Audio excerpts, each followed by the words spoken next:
भगत सिंह ने जो कुर्बानी की है, जो रिबेलियस है, जो बगावत है, उसमें पंजाब के स्वर हैं।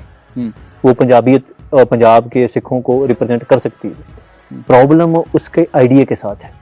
भगत सिंह ने लेख लिखे जिसमें उसने पंजाबी बोली का विरोध, एक लेख और दूसरी देखें, अभी ये तो कम्युनिस्टों ने डिवाइड खड़ा किया है। उसके नाम पर मैं नास्तिक हूँ किताबें जैसे लिखी गई, और वो किताब मेरे ख्याल से इंग्लिश की एक किताब की इनविन कॉपी है, जिसने क्रिश्चियनिटी के खिलाफ एक आइडिया दिया ना, रैशनल आइडिया। वो किताब की सेम कॉपी है, मुझे नाम नहीं याद, मैं बता दूंगा आपको। उस किताब की सेम कॉपी लिख दी, मैं नास्तिक क्यों हूँ, और वो प्रचार की गई। अगर कम्युनिस्टों ने भगत सिंह को सिक्खी के खिलाफ इस्तेमाल ना किया होता आइडल बना के, ये कॉन्फ्लिक्ट खड़ा ना होता। पहले नहीं था ये कॉन्फ्लिक्ट। अभी क्या हुआ, जब इन्होंने उसको सिंबल बना के, आइडल बना के सिख शहीदों के खिलाफ खड़ा किया भगत सिंह को, रिसर्च हुई, रिसर्च में डॉक्यूमेंट्स बाहर आए, और उसमें ये आइडिया बाहर आया कि भगत सिंह रेवोल्यूशनरी था, पर उसके पास आइडिया ऑफ डिवर्सिटी नहीं था। बिल्कुल डिवर्सिटी का आइडिया क्या होता है? डिवर्सिटी का आइडिया, मैं बोलता हूं, अगर एक गांव का दूसरे गांव से डिवर्सिफिकेशन है किसी भी, तो क्यों दोनों को असिमिलेट किया जाएगा? आप मेरे से एक लैंग्वेज वाले मसले पे हो सकता है। दूसरा, उनको टारगेट भी किया गया कि उनके परिवार आर्य समाजी था। बैकग्राउंड तो किसी का भी कुछ भी हो सकता है। तो बैकग्राउंड आर्य समाजी, जो आर्य समाजी सिस्टम है ना, वो आर्य समाजी सिस्टम ऐसा है कि उसको इग्नोर नहीं किया जा सकता। देखो, एक इंसान और गुरु का कंपैरिजन पता क्यों नहीं हो सकता?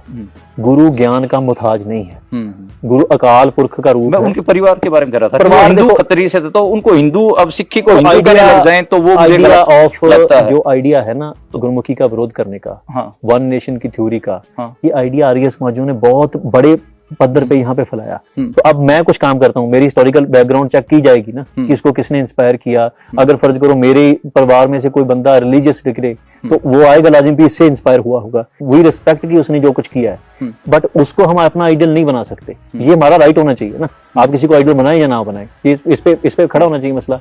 सो ये प्रॉब्लम लेफ्ट ने खड़ी की है, सिखों ने नहीं की।